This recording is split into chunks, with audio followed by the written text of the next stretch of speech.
salaamaaleykum internetu La Voix du Sud maa ngi leen di nuyu bu baax di leen gërëm ci safoo bi nga xamante ne moom ngeen safoo suñu chaîne YouTube wala Facebook wala TikTok tey suñu gan bu ñu war a dalal ñu bàyyi ko rek mu présenté wu mu wax ñu moom mooy kan ak fan la bàyyeekoo laataa ñu commencé ci waxtaan bi. jërëjëf ginnaaw bu ma leen nuyoo di nuyu ñi ñuy seetaan ci xarala yi. ni ngeen ko waxee ci Facebook bi YouTube ak TikTok muy ay outils d'innovation ginnaaw bu ma nuyoo tamit sénégalais yëpp yu ñuy seetaan man maa ngi tudd Julien Sagna doon fii toog fii en tant que président conseil administration wu SOGEM doon benn kuréel benn société bi nga xam ne kuréel buy saytu ak buy gérer lépp lu jëm ci fleuve Sénégal mii di OMVS moo ko moom muy kuréel bu ñu sekk ak ay dëkk yu mel ni Mauritanie yu mel ni Mali yu mel ni Guinée Sénégal doon ci membre fondateur membre bu am solo comme yeneen dëkk yi ñu ci doone may assurer nag mandat au Sénégal en tant que président du conseil d'administration balaa may gën a xuus tamit bëgg naa jaajëfal initiative bi parce que am na li ngeen créé xëy na yàggul waaye Voix du Sud wax dëgg fa yàlla yéen a ngi def liggéey bu am solo kontaan nañ ci initiative bi lool te gëm nañ ni yu mel ni ñooy tax tamit bépp liggéey bi ñuy def fii si Casamance sénégalais itam war ko dégg baax na ci comme ni ngeen ko defee ñu koy gën a féliciter di ko gën a jaajëfal donc maa leen di jaajëfal seen équipe bi ngeen am ay jàmbaar ay journalistes yu jàmbaarte ay cadreurs ay caméramans vraiment c'est l'occasion aussi de les saluer et di leen encourager bu baax a baax. alors dégg ngeen suñu gan bi Julien Sagna mu ngi nekk ci wetu buuram ndax Djédji-Kounda yi ñoo tur Sagna-Kounda rek ñoo suñuy jàll alors Julien question moom leen njëkk a laaj mooy kan la nga noonu ci test boobu noonu. waaw dëgg la bon dinaa bàyyi Djédji-Kounda bi doon tey sama buur wala sama pap amul benn problème xam naa ni ndekki bi moo neex rek man sama nomination mu ñu intervenir ca septembre ci daaw 2024 ginnaaw wala après peut-être 6 mois bi ma liggéeyee ak ministre de l'hydraulique bi maa ngi koy saluer au passage di saluer waale premier ministre chef du gouvernement ak kilifa réew mi le président de la république waaye bu ñuy soog a installé ministre daf ma jël taf ma ci wetam daf ma conseil technique numéro 1 may coordonner un peu lépp lu jëmoon ci agenda am ci ay tous ces aspects installation cabinet tam jàppale ko ci lépp luñ ci mënoon di doon coordonner tamit yenn activités yu ma loon dënk ci yenn thématiques yi comme wàllum relation ak communauté yi ak yooyu noonu parce que comme président bi nu mu ko bëggee c'est un mandat très communautaire donc loolu moo nekkoon suñu liggéey ñu nommé ma après loolu nag président premier ministre ak ministre gis ne xëy na mun naa servir Sénégal feneen muy kuréelu OMVS luy muy liggéey bu baax ci hydrodiplomatie maanaam lëkkaloo ak réew yu ko sekk ci lépp lu jëm ci wàllum ndox bi ak ni ñuy gérer fleuve bi ñu tabb ma fa fii nag mu doon lu symbolique parce que tey maa ngi wax ak yéen waaye ki fa nekkoon tamit waa Ziguinchor la maa ngi koy saluer au passage muy président Seydou Sané moom laa jot a remplacer ca kuréel boobu. alors léegi kuréel boobu di OMVS lan mooy mission moom tey ci Sénégal. voilà OMVS nag boo koy wax nañu bëri ci seen kay leçon lañ ko jàppoon ñu naan le Bafing et le Bakoy qui se rencontre au Bafoulavé waaye ginnaaw leçon géographique yooyu wala leçon dans le primaire OMVS doon na benn kuréel bi di gérer lépp luy jëm ci wàllu fleuve Sénégal boo xoolee tur bi ca nasaraan ñuy naan organisation pour la mise en valeur du fleuve Sénégal maanaam fleuve doon na li nga xam ne buñ ko exploiter niñ ko war a exploiter buñ ci defee lépp luñ ci war a def mun na andi valeur ajoutée pour nit ñi mun na andi valeur ajoutée pour dëkk yu ko sëkk te yàlla dafa def nag man xam nga boo gëmee yàlla tamit mu am yu mel noonu da nga ciy xoolee tamit mbiru yàlla parce que yàlla dafa def munoon na def fleuve bi yem ci Sénégal rek waaye fleuve Sénégal boo ko waxee fu muy tàmbalee Guinée lay jëlee source am ñëw ba Saint-Louis fële ca Jama mu sotteeku ci géej bi donc bu muy traversé na Guinée Conakry traversé Mali traversé Mauritanie ak Sénégal donc ñu am nag ay pères fondateurs ñu taxawal kuréel bi mooy les présidents les premiers présidents de la République Léopold Sédar Ould-Daddah ak yeneen dëkk yi bu Modibo Diarra je pense ak yooyu ñu taxaw ñu naan fleuve bi mënuñ ko xaaj ku nekk mënul jël wàllam léegi dañuy taxawal benn kuréel bi koy saytu ci suñu tur ñun yëpp si la ñu taxawal OMVS nag si développement am tamit mu gis ni fleuve bi luñ ci mën exploiter daa bëri am na volet énergétique am na volet navigation am na volet aménagement des espaces agricoles tamit ak yooyu noonu yëpp mun nañ si njëriñoo lu bëri ñu ne léegi bu ñu taxawalee kuréel yooyu day doon benn gestion lu ñuy woowee gestion participative gestion coordonnée ak gestion dans une gouvernance d'hydrodiplomatie maanaam foofu amul vote dañuy def lépp pour que chaque fois ñuy am ay consensus donc si mission boobu man xëy na tey parce que maay PCA wu société bi géré lépp luy énergie muy la société amirale de l'OMVS ñu tuddee ko SOGEM société de gestion de l'énergie de Manantali société boobu nag liggéeyam mooy barrage yu nekk ci kaw fleuve bi ñuy yëngu ci wàllum électricité mu gérer ko mu produire électricité mu jaay électricité bi sociétés yi comme Sénélec Somelec fële Mauritanie EDM ca Mali bu defee loolu ba pare ressources yi tamit mu séddale ko waat ak réew mi donc c'est une société de production d'énergie qui est de l'énergie verte et de l'énergie très écolo qui est l'énergie la moins chère pour les sociétés que je viens d'énumérer énergie boobu nag xëy na yegg si na sax ba Ziguinchor parce que après barrage yi mooy bu Manantali bu Fellou ak Gouina il y a plus de 2000 kilomètres de réseau électrique yuy jëlee électricité bi pour yóbbu ko si réew yu ma leen limal sànq donc OMVS wax dëgg fa yàlla man ginnaaw vision buñ ci am mun nañ wax que chance la dëgg pour réew yi parce que feneen ci àdduna ndox conflit lay andi ku nekk day jéem a xëcc ndox bi côté am ku nekk day jéem a moom ressource bi bañ ko séddoog ñeneen waaye fii on a vraiment mis en place benn structure bi permettre ku ci nekk mun ci njëriñoo te duñ ci gaañ kenn. alors jërëjëf ci leeral bi. Julien Sagna yaa ngi amal benn tournée fii ci diwaanu Casamance mun nga ñu wax lan moo waral bile tournée. waaw man mun naa ne sax bu ma ñëwee ci Casamance war naa mun a bañ a justifier wu parce que waaw boo seetee nga la Julien Sagna moom fii nga koy dëkkal waaye damay profiter aussi image boobu tamit pour rafetlu vraiment diversité bu fi am. parce que tey dama am benn kilifa parmi sama kilifa yi bi tudd Cheikh Tidiane Dièye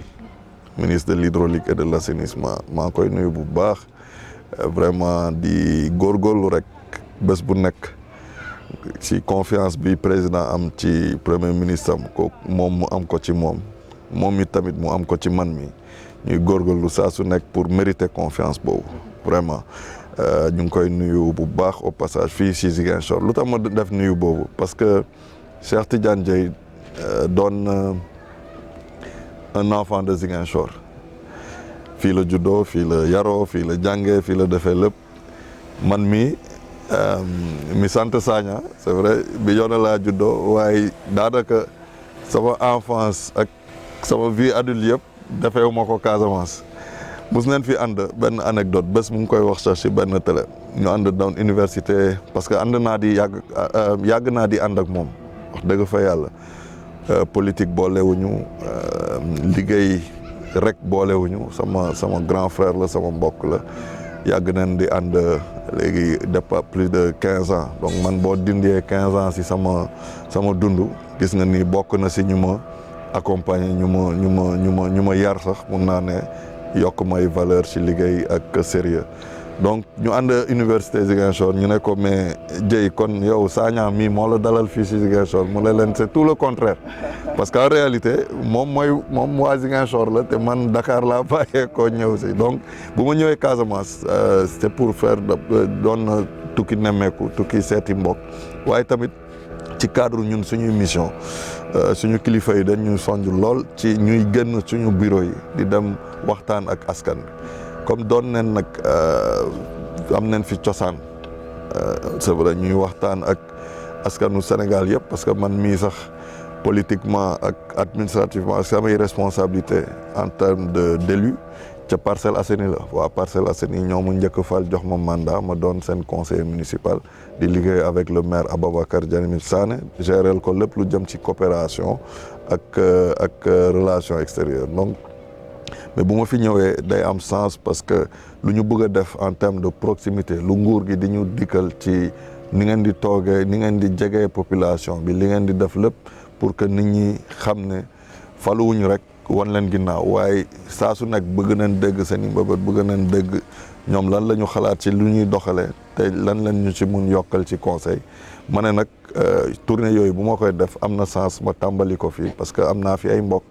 am naa fi ay xarit xëy na mbokk yi gëj ma gis waaye ñu mun xam ne voilà seen doom tamit mun ci mbir bi te mu ñuy góorgóorlu soxla nañ ñoom seen i conseil surtout ak seen i accompagnement waaye bëgg nañ leen déglu comme dañoo xaw a sori lu ñuy wooyee les pôles capital ak yooyu décision yi da ngay gis buñ fi ñëwee dañuy gën sax Ziguinchor dugg ba ci zone rurale yi waxtaan ak nit ñi dem nañ ba zone des palmiers nga xam ne ay jamono boo ne da ngay dem sa mbokk yi sax dañ lay jéem a téye ne la noo bu fa dem waaye dem nañ fa fekk fa jàmm fekk fa ay nit yu diñ fekk fa ay nit yu gëm lu nguur gi di def te di ko ci encouragé lu ñu gëm Sénégal te war nañ leen di gën di seet si war nañ leen gën a gëstu donc tukki nemmeeku la tukki seeti mbokk waaye tamit tukki en tant que responsable ci biir état bi ñu war a jege population yi fii leen ko tàmbalee naam waaye dinañ ko def tamit ci Sénégal yëpp fépp fu ñu war a dem dinañ fa dem waxtaan ak suñu morom yi waxtaan ak suñu papa yi suñu yaay yi ne leen nag vraiment nguuru Bassirou Diomaye Faye sous la coordination premier ministre ak tous les ministres de la République fàttewuñ leen ñu ñuy góorgóorlu bés bu nekk te ñoom tamit soxla neen seen i inputs comme anglais yi nu ñu koy waxee donc loolu moo waraloon seet si bi fii ci Ziguinchor ñu bugg ko tàmbalee fii waaye du fi yem incha allah. nga wax ko ci sa kaddu nga ne am na ay zones yi nga xamante ne boo fay dem sax sa mbokk yi parfois du ñu nangu nga dem. dem ba ministre de l'intérieur mu ngi fi woon def. tournée dem fële ca commune Adéane demaat commune bu Duppo Camaracounda ak it Niassia.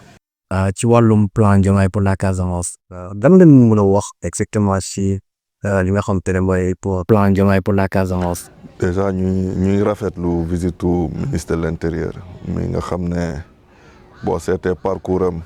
ci wàllum sécurité la nekkoon ba doon fa kilifa bu doonoon na say jamono kilifa bu gën a mag ci gendarmerie tey ñu dénk ko wàllum boobu te mu ngi koy doxalee nu mu ko war a doxalee ñu ngi koy rafetlu bu baax di ci am mbégte ginnaaw loolu nag wax nga lu am solo muy plan Diomaye pour la Casamance. loolu boo seetee sax de manière symbolique sa sànq wax nga ni sama buur nga te sama papa nga ma nangu ko waaye diggante séeréer ak joolaa tamit am na lu fort lu ñu lié te de manière symbolique da nga loon am ay plan relance Casamance plan mais turu Diomaye gi turu séeréer la nga gis ne ñu tuddee programme massif presque ay investissement massif ci Casamance ñu tuddee ko Diomaye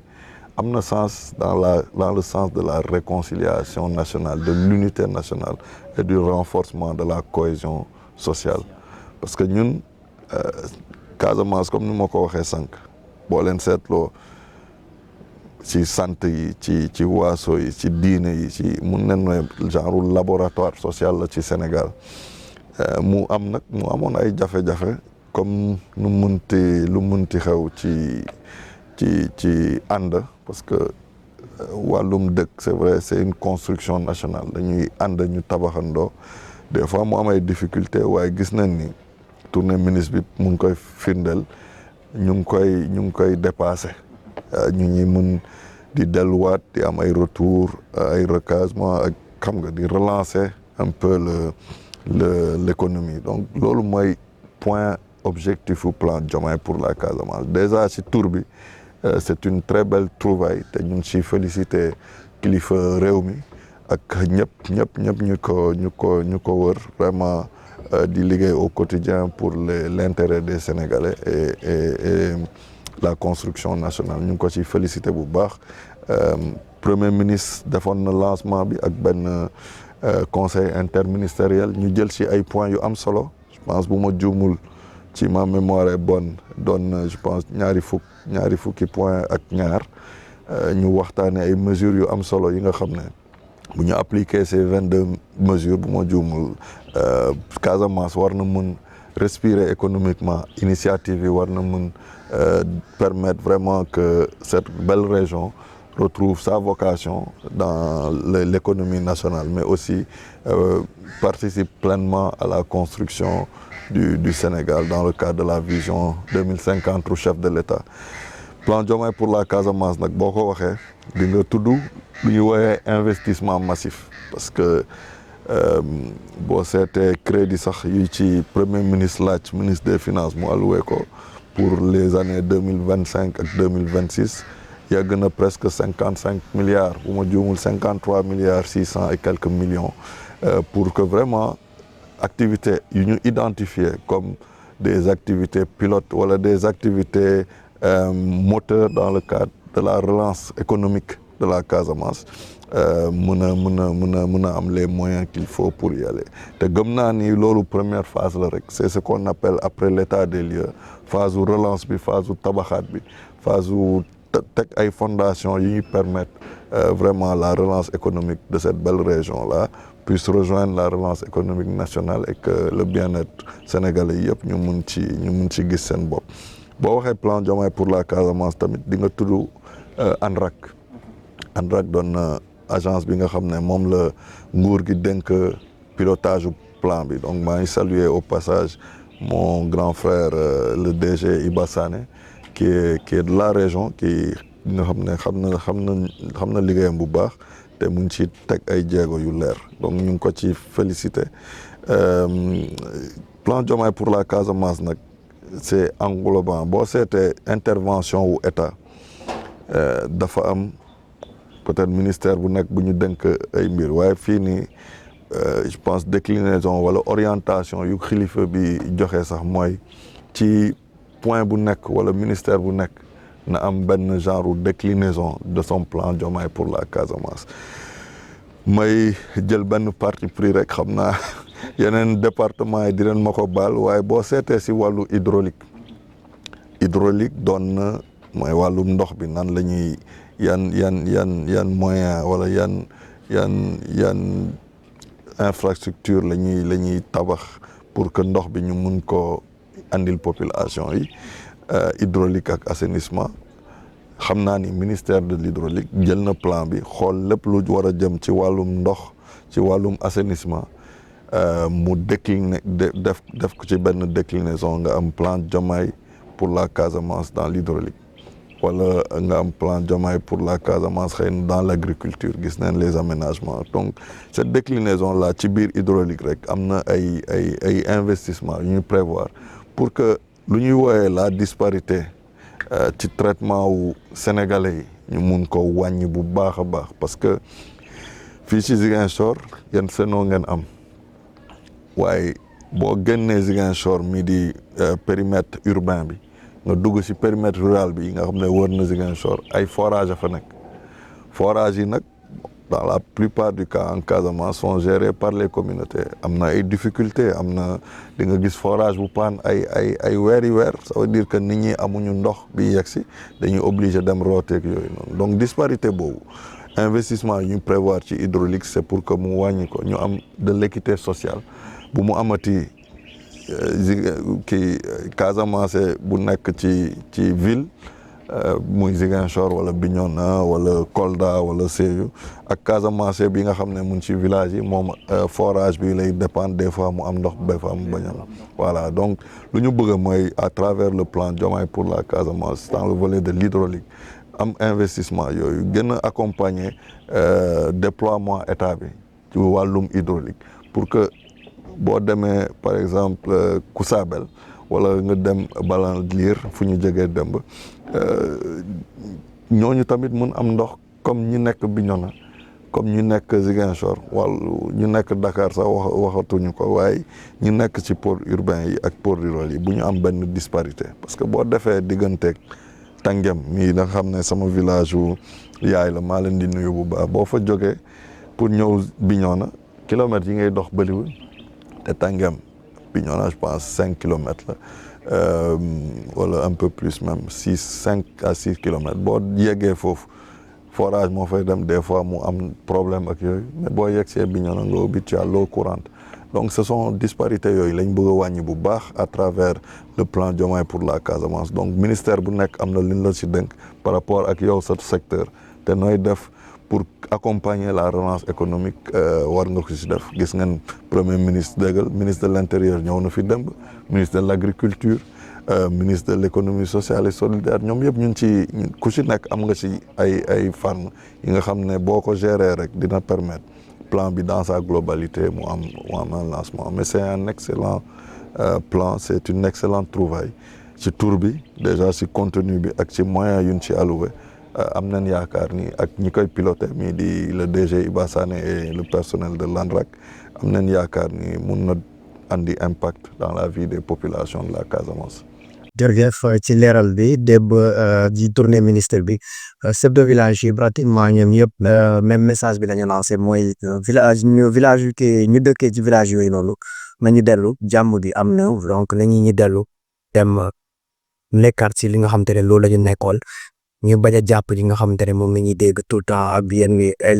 fausse information yi nga xam te ne moom la ñuy di joxe kon ñoom ñu ngi appeler à tous les habitants de ces villages là dañuy ñi dellu foofu ak calme bi daal en tout cas am na te ñu ngi ñaan ni continuer ba soow kii Sagna dañuy ñëw ci question bi. def nga tournée nga dem Kalunaay dem nga démb la zone des palmiers noo gisee jeunes yi nu ñu taxawee ndax répondre na ak li nga xamante ne mooy plan Diomaye pour la Casamance. waaw loolu nag mooy sa question bi am na solo maa la ciy remercier bu baax loolu nag mooy sensu sànq wax nga suñu tournée yi waaye sensu vraiment présence su autorité yi fii parce que ministre de l'intérieur bu ñëwee ba taxaw ci bërëb jël ay kaddu yëkkati ay kaddu jëmale ko ci sécurité bërëb bi ci retour déplacé ak yooyu noonu xam nga ni loolu du caaxaan du war nañ ci vraiment war nañ ko ci magnifier te li nga wax message du chef de village yi léegi nag loolu rôle peut-être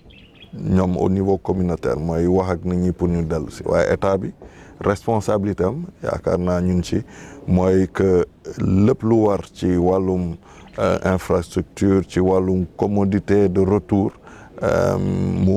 ñu mun ko fekk sur place suñu tournée bi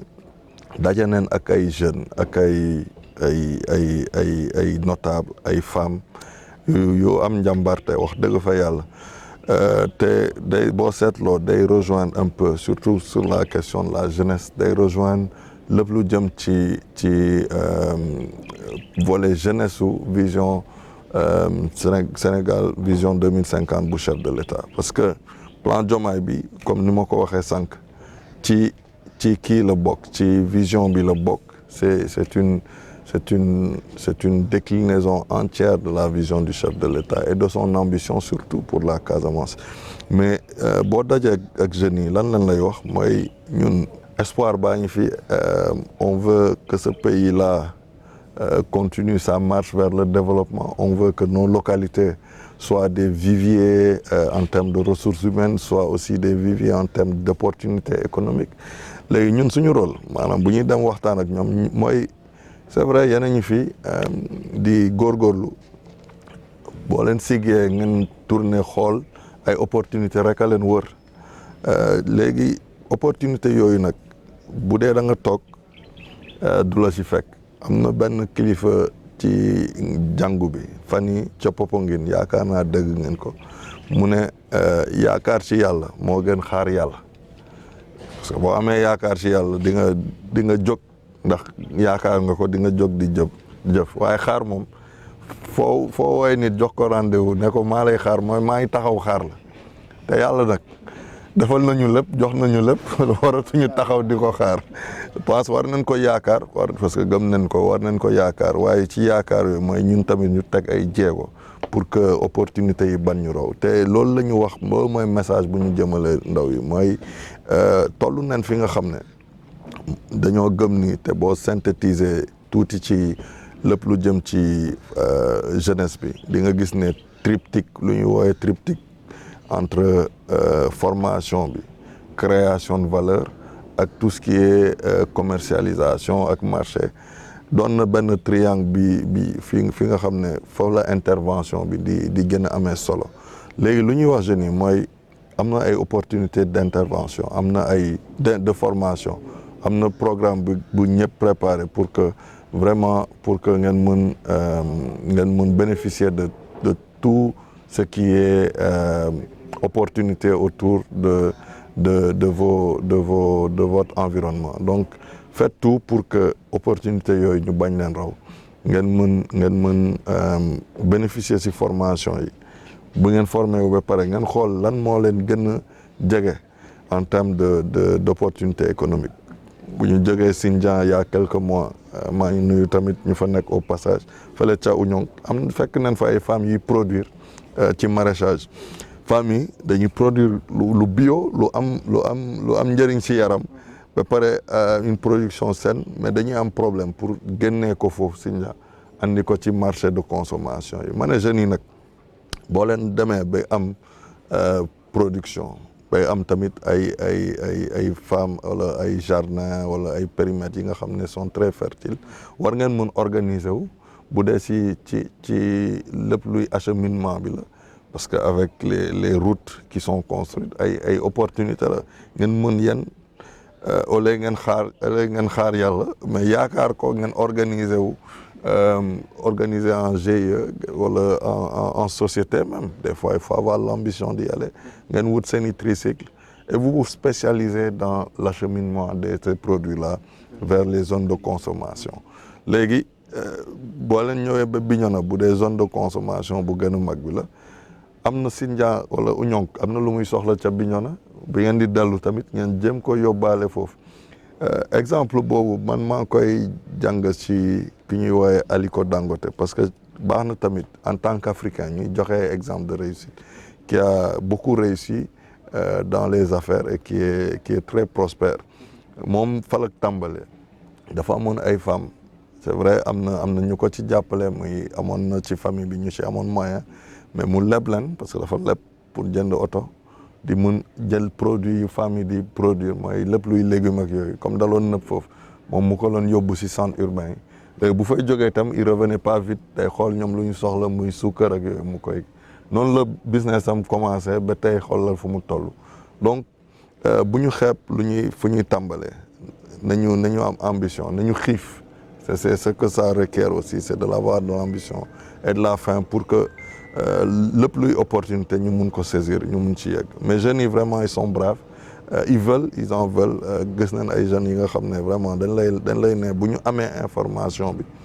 dinañ dem ci formation yooyu dinañ jéem a capturer financement yi pour que ñun tamit ñu bokk ci élan de construction bi te loolu tam daf ñuy interpeller moo tax ñun ñu war a di génn le plus souvent dans les bureaux aller les rencontrer aller leur dire venez kaay leen jël ci li ngeen moom parce que en réalité toutes ces opportunités là ñoom ñoo ko moom te ñoom ñoo ko yellool Julien dinañ ñëw ci fi nga xamante ne moom mooy Tandiam bu ñu waxee Sénégal horizon 2050 dañuy sóoraale ñi nga xamante ne mooy ndaw yi ñu jël la fa comme parrain nga parrainé benn journée d'excellence ban yëg-yëg nga am ci activité boobu noonu. waaw Tandiam de boo koy wax ban comme bu doon mbiru xiir ak yooyu damay xiir parce que fal bokk na si sama cosaan te doon na dëkk bi nga xam ne depuis bi may gën a nekk ndaw am naa fa cofeel bu bëri bëgg naa ko te chaque fois bu ma amee occasion dam fay teg tànk parce que Tandiam boo ko waxee ginnaaw affaire familiale itam di nga wax Émile Badiane xam nañ ni c'est pas n'importe qui dans la construction de ce pays là dans lu ñuy wooye sociogenèse u état nation du Sénégal da ci am wàll te vraiment c'est une fierté familiale parce que man maam la ci man vraiment maa ngi nuyu toute la famille au passage la famille Badiane et vraiment tout le village de Tandiam parce que ñoom tamit man asompul laa foofu c'est vrai maanaam sama yaay fa la bàyyee ko waaye nin ma jàppee ak cofeel bi ma am vraiment foofu moom c'est comme on dit on a un slogan avec les frères là c'est quand on pose les pieds à Tandiam on dit Babé Sindey ça c'est mooy ici c'est la maison quoi donc loo munti foo munti dem c'est bon des fois ngay teg tànk te vraiment honneur bi ñu ma defal nii man boo xaaruma koon parce que dama jàpp ni lépp loo defal ay nit de manière générale man loolu mooy sama philosophie damay am problème sax ñu may filmer may maye loolu dam ci am kerse ñu may ànd ak man xam nañ ci lu bëri dam ci am kerse bu bëri parce que xëy na ci yarin bi la tamit waaye ci gëm-gëmu nit boo amee possibilité def lu baax waroo xaar leneen da nga war a def lu baax parce que adduna bi tant que joxewuñu loxo amuñu solidarité au-delà de tout ce qui est capital ak yooyu buñ ci amul solidarité rek am na luy wàññeeku ci suñu humanité te loolu moom xëy na diine bi def na ko ci man tamit ak yaru famille bi waaye tamit ak gëstu yu may def ci ñi incarné vraiment les figures religieuses nga muy Sénégal muy ca bitim réew boo tuddee par exemple le Kunkaati man de Serigne Touba di nga gis ne valeur u travail abnégation mais surtout tout ce qui est jeune nu mu war a mel di nga ko ci fekk boo demee nga lire tamit wala nga déglu discours u Sëñ Cheikh nga xam ne souvent sama mbokk taalibe yi sama mbokk tijaan yi dam leen di ne yéen moomoo leen Sëñ Cheikh parce que man lu ma koy déglu bëri na lool te doon na tamit sama sëriñ boo ko dégloo tamit di nga jàng lu bëri ci humilité ci nit temporalité la rek donc booy def lu baax waroo xaar sax ñu jaajëfal la ci wala ñu la remercier la ci surtout bu dee pour les enfants ay école ak yooyu yàgg naa ko def nag wax dëgg fa yàlla Tandiam mun nen ma ko seede yeneen gox yi tamit bugguma leen tudd sax dam loon organiser wu pour que vraiment chaque fois ma mun joxewaat tuuti ci lu ma yàlla wërsëkal ma mun ci bokk ak nit ñi donc doonoon na nag fierté ren parce que avant loolu defoon gunge naa sam benn xarit bu ñu woowee Matar Faye ñu dem ca Bambey séeréer ñu honoré ñu jël ñu ko parrainé tamit mu doon lu rëy parce que séeréer ak joolaa sànq wax naa waaye bu may dem ca yoon bi foofu la ma waa Tandiam woo ne ma dañu bëgg a ren vraiment nga doon parrain au journée bi mun nga ñëw noonu sax ñun ñoo lay solal doxal bëgguñu dara waaye dañu bëgg nga ñëw jeunes yi gis la xale yi gis la ne vraiment suñu mag ji suñu tonton bi mun na servir d'exemple pour ñoom donc bi may dem Bambey séeréer leen ma ko annoncé ma yegg fa tamit ñu waxtaan ak jeunes yi primer leen wan leen ni dans cette vie là il faut toujours chercher à être bon et à être excellent si possible même bu dee micro bi nga téye nii jéemal yow nga doon peut-être l'un des meilleurs journalistes de la région même bu dee caméraman yi ñuy filmer ak yooyu nañu il faut quand on cherche l'excellence c'est pas malsain rivalité bu saine la day permettre vraiment que mu gën a am émulation te loolu lu baax la donc dans les écoles c'est la même chose c'est le message qu'on a lancé et ça a été benn kontaante bu rëy ak joie bu rëy pour que Tandiam bi nga xam ne dam ci am benn sentiment particulier très maternel xam ne nit ak doomam wala yaay ak doomam xam ne relation yi donc tey ñu jël ma ne ma vraiment yow lañ bëgg a mettre en l'honneur nga wax ak xale yi man leen nag du ma ci dem man kese dinaa leen andil yeneen personnalité yi ma ànd si ak le PCA Joseph Diatta bu Petrosen mi nga xam ne Diembéring la cosaanoo fa la dëkk te vraiment ñëw na représenté dignement waa Oussouye ma ànd ci ak PCA le jeune PCA mon ami mon frère Bassirou Koli qui a représenté vraiment dignement Ziguinchor moom ak Ndiaga l'adjoint au maire Ndiaga Dieye moom ak Bilal Kassé Bil mon frère Bil aussi Kassé bu bere vert yi xam ngeen Bil bu baax ñooñu yëpp ñu ànd ak délégation bi ñu dem ba Bignona waa Bignona ne munoo fi traversé parce que fii tamit da nga fi am wàll munoo fi traversé te di dem Tàngem di def lu rafet te mënuñu ànd ak yow maire Bignona bi nag gungeeñu nga loolu c'est le premier magistrat de la ville xam nañ ni bés boobu amoon na liggéey bu bëri waaye mu bàyyi yëpp ànd ak ñun ñu ànd ak les collaborateurs ñoom Babacar ñoom Elimane ak ñoom Momo ñoom moom Dakar lañ bàyyee ko parce que vraiment c'était une grande joie ñu dem ñu ànd ci et puis beaucoup de fierté vraiment maa leen di remercier ñoom yëpp di leen remercier bu baax très humblement vraiment de m'avoir honoré amoon na ñu bëri nag ñu bëggoon parce que ñëpp ñu ma ko annoncé yàlla def ñu amoon non dañu bëgg a ñëw faaw ñu ñëw ku ci mel ni directeur de cabinet bi man dam ko wax sax directeur du cabinet ministre dam ko wax juste pour avertir ko que semaine bi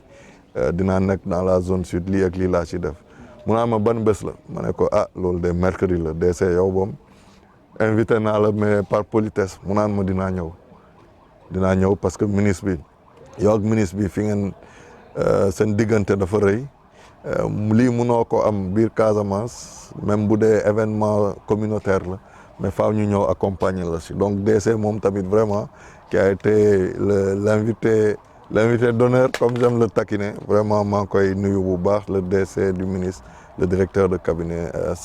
Amadou Salmon Fall boo ko waxee ñu bëri xam nañ ko si administration territoriale waaye tey moom mu ñu def liggéey bu am solo ci lépp lu jëm ci coordination wu cabinet ministre Cheikh Tidiane Dièye. ñu jeexalee ci beneen question bi nga xamante ne fan yi Ziguinchor ñu ngi faral di gis muy am beneen xar kanam bi nga xamante ne tàmmuñu woon wala sax xamuñu woon loolu mu nekk li nga xamante ne société bi en tout cas ñu dëkkee fii ñu ngi koy ñaawlu bu baax a baax mu mel ni ay agression ay sàcc wala ay lu mel ni ay cambriolage boo déggee lu mel noonu muy am fii ci région bi nga xamante ni cohésion sociale lañ ko xamee comme nuñ ko tàmmee woon fii loolu ban yëg-yëg nga ci am. waaw loolu de man bi ma koy dégg doonoon na lu ma bett lool parce que comme ni nga waxee Ziguinchor au-delà de la capitale régionale mais Ziguinchor région booloon waxtaan ak ay enseignants yi nga xam ne ils ont servi ici et puis ils ont discuté ou ils ont vécu dans la région dinañ la wax que vraiment Casamance mun nga sax booy dem enseigner yi le matin bàyyi sa bunt kenn du tëj bunt loolu doon c'était une réalité c'est une réalité en Casamance parce que man gëm naa ni lépp li nga wax ni ci li nga xam ne jëm na ci wàllum agression ak insécurité doon na li nga xam ne peut-être dafa dab jamono te lu ñu rax la boo nee lu ñu rax nag mooy c'est quelque chose qui n'est pas normal lu normal fenn ci àdduna muy Parcelles Assainies bi ma dëkk muy Pikine muy Thiaroye muy Kaolack boo wàccee ba Bakel loolu munoo ko normaliser fenn insécurité foo amee insécurité rek xam nga ni y a quelque chose d'anormal donc agression du lu positif boo ko amee si gox nag bu mel ni Ziguinchor donc c'est quelque chose de problématique te gëm naa ni parce que gis naa même gars yi def ay lancement ay message mais gëm naa ni ak visite au ministre de l'intérieur bi fan yi vraiment il y aura des mesures idoines qui vont être prises par rapport à cela parce que c'est pas quelque chose de normal et c'est un fléau à combattre donc au-delà de ce que l'État fait même au-delà de ce que l'État fait population bi tam war nañ ci participer bu baax parce que insécurité doon na li nga xam ne wala sécurité pour ne pas être négatif sécurité c'est pas seulement l'aspect régalien maanaam du lu état rek war a def sécurité elle commence d'abord dans ce qu'on appelle l'aspect communautaire am na ay gox boo fa gisee lu normalul souvent waa gox bi ñoo koy njëkk a analyser ñu dem wax ko fi nga ko war a waxee donc Ziguinchor vraiment c'est pas quelque chose de normal c'est quelque chose que nous dénonçons partout au Sénégal mais c'est quelque chose aussi qui aura des réponses concrètes qui a déjà des réponses concrètes mais qui seront encore plus impactants vous verrez dans les prochains jours parce qu'un ministre de l'Intérieur ne passe pas comme ça sans qu'il y ait vraiment des choses qui changent mais moom tamit avec ses équipes avec les forces de défense et de sécurité au-delà de leur rôle régalien ils doivent aussi avoir la collaboration et la coopération des populations et je pense que gouverneur si loolu lay woo souvent les populations gouverneur Mortalla Tine qu'on salue très respectueusement et puis avec tous ces préfets je sais que ñoom tamit dinañ ci jël ay mesures waaye warul yem ci ñoom rek population bi tam war na ci taxaw tem pour que loolu mu doon vraiment li nga xam ne warul prospérer Ziguinchor vraiment dafa war a continuer di doon modèle de sécurité bi Ziguinchor région doon vraiment témoignage li ma lay wax ci enseignants yi ñu mun nit ñi di mun génn sax te duñu tëj seen bunt ñëw fekkaat seen bagage yi intact ñëw fekkaat vraiment que kenn agressé wul seen vie privée wala seen physique donc il y aura des mesures je peux le dire en tant que acteur institutionnel mais surtout en tant que observateur aussi de ce que l'État fait en tant que je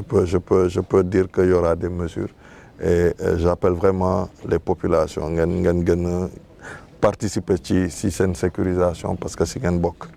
jërëjëf en tout cas ñu ngi ñaawlu li nga xamante ne mooy li fi xewoon fan yooyu noonu te ñuy lancer tamit appel na ñi gën a am retenu ñu bañ a dugg ci yenn yi fii nu ñu xamee Casamance mooy cohésion sociale vie en communauté la ñu xam boo ñëwee boo xoolee ñi sax doo xam kii joolaa la kii njaago la surtout boo fekkee ñi ñu nekk ci benn activité culturelle doo mën a ràññee kii mooy kële donc loolu la ñu bëgg ci image u Casamance mais pas ci ay meurtre wala ay assassinat yooyu ni mel ak ay cambriolage yooyu nekkul nga xamante ne lu rafet fii ci diwaanu Casamance kon ci moo yooyu noonu la ñuy tëjee suñu entretien bi tey ak Julien Sagna Julien ma bàyyi la nga tàggoo. waaw mais maa leen di remercier Voix du Sud ba bu may nekk sur le terrain damay loon tooñ seen équipe yi ma gunge ñoom Arabia ak sama gars yi waaw lekkatu mango yi nee naa leen vraiment li ngeen di def rafet na de voir des jeunes aussi entrepreneurs donc je salue vraiment cette initiative maa leen di encourager bu baax maa ngi remercier tamit ñi may accompagner chaque jour équipe bi di remercier vraiment ñi nga xam ne gunge nañ ma tàngam sànq wax nga ko mi DC le PCA Bassirou Koli le PCA Joseph le maire de Bignona le conseil départemental Yaya Jammeh ñoom Bill Kassé ñoom Ndiaga Tuwa donc il y avait une belle équipe la famille aussi autour du chef de village qui est mon oncle ñoom Vicky et tout donc vraiment maa leen di remercier di encourager seen initiative di lancer encore un appel par rapport à l'engagement derrière ce régime-là parce que c'est vrai vous nous avez confié des responsabilités mais le chemin est tellement long qu'on a besoin de vous au quotidien donc nit ñi buñ ñu seetaan buñ ñu waree critiquer nañ ñu critiquer buñ ñu waree jox ay conseils nañ ñu jox ay conseils ñun tamit ñu gën a góorgóorlu di gën a suñu bureau yi di dem dajeek nit ñi di wuyu téléphone autant qu'on peut mais surtout de descendre à la base sur le terrain parler avec les Sénégalais gën leen rassurer de la volonté du chef de l'État de son premier ministre et de l'ensemble du gouvernement à transformer définitivement ce pays maa leen di remercier merci beaucoup jërëjëf rafetlu nañ tamit ni ñuy accordé biir entretien ñu waxtaan ak yow nga andi ci ay leeral yu bëri yu nga xamante ne xëy na sax am na ñu bëri xamuñu woon li nga xamante ne mooy mission OMVS ak tamit si cadre sa tournée bi ñu wax ci tamit ci li nga xamante ne mooy plan Diomaye pour la Casamance ñu wax ci volet bi nga xamante ne mooy jeunes yi ndax ñu ngi waajal loolu noonu nga xamante ne xéewal la pour jeune Casamance yi ñu wax ci tamit li nga xamante ne mooy insécurité bi nga xamante ne moom la ñu gisoon fan yi fii ci diwaanu Casamance bi nga xamante ne ñëpp ko ñaawlu kon lii moo waraloon entretien bi nga xamante ne moom lañ fi amaloon ak kii di PCA Julien Sagna mu doon sama doom daf may buuram man maa nekk buuram donc d'accord na ko aca ñu ngi leen di gërëm bu baax a baax di yàlle suñu caméraman yi nga xamante ne mooy Amadou Babacar Thiandoum mooy suñu pilote drone bi kii di Matar ak Rabia mi nga xamante ne moom moo nekk ci équipe Julien donc moom détaché nañ ko bàyyi nañ ko bokkatul ak ñun donc ñu ngi leen di gërëm bu baax a baax leen sant ñu leen ngeen abonné rek suñuy plateforme YouTube La Voix du Sud TV nga dem Facebook La Voix du Sud TV wala nga def La Voix du Sud Pro ak TikTok tamit mun ngeen ñu seetaan ngeen partagé ndax loolu moo ñuy may doole ngeen abonné tamit léeg-léeg ngeen def commentaire yi parce que loolu ñun ci loolu la ñuy xool ñu mën a yokk wala ñu mën a xool lu ñuy defee suñu liggéey mu gën a baax pour ñu proposer leen ko ñun ngi leen di gërëm bu baax a baax di leen jox dig daje beneen yoon incha allah.